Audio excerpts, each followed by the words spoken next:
So a lot of you ask, Harsha, is it possible to look young by regularly practicing yoga?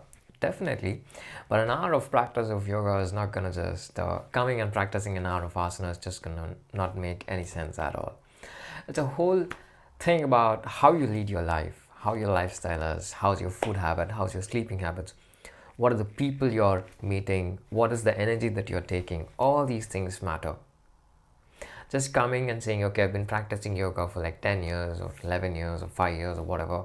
You just come, practice 4 hours in a week or 5 hours in a week, and then you just go back. Doesn't make any difference.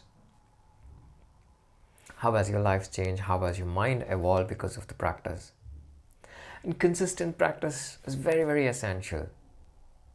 And it's just not about asana practice. You have to make pranayama an integral part. Your lifestyle with respect to food habits has to be, altered. You can't think, do, but eat something else. What you think, what you do, what you eat, everything should be in synchronization.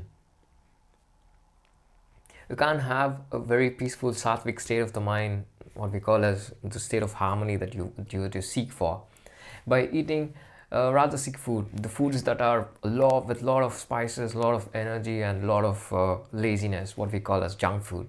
No. How do you look 10 years or 12 years younger by your age, or even 20 years younger by your age? Have a very strict routine. Eating, sleeping, and the work that you do. Very, very important. A very strict sleep cycle, very strict eating habit. Not strict. You have to consume only those things that are essential for your body. You just keep on drinking one or the other thing, just keep feeding all the crap that's available. I'm pretty sure you would have heard this. Food is medicine.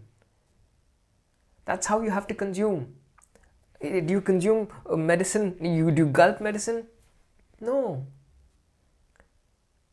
You have to have this approach first. If you don't have this approach, it's gonna just make miserable. You'll reach a stage where consumption of food itself becomes the biggest headache for you. You have to choose. Sleeping habits. I don't even want to get started over here. You yourself know how erratic your sleeping habits is. You may have a number of reasons, but if you really, I'm talking about if you really, really want to have discipline with respect to sleeping habits, you'll come up with the means to do so. You can't sleep early if you're having dinner at 9 o'clock or 10 o'clock. Doesn't make any difference. Food is usually consumed at least 2.5 hours or 3 hours before you fall asleep.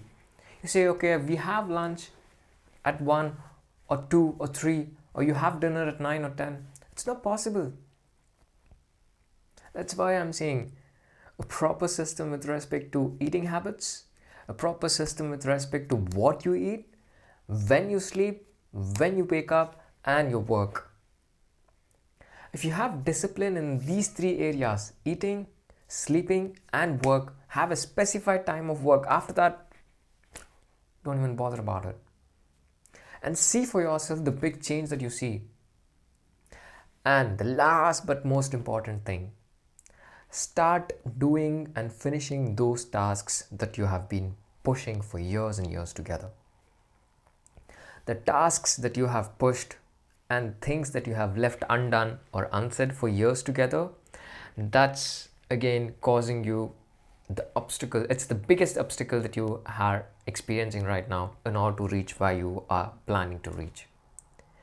If you keep on pushing the things that you've been wanting to do for a long, long time, it's just going to make your life more miserable.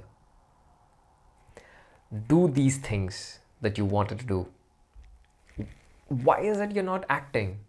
Act now. Start now. Enough of procrastination, guys. You've had enough of your lifetime being wasted on it.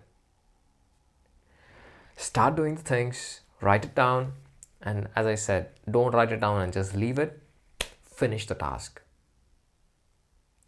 And then see the change for yourself. Let me know what you think in the comments below, and if there's anything that you want to ask, share them in the comments. I'll do my best to answer them.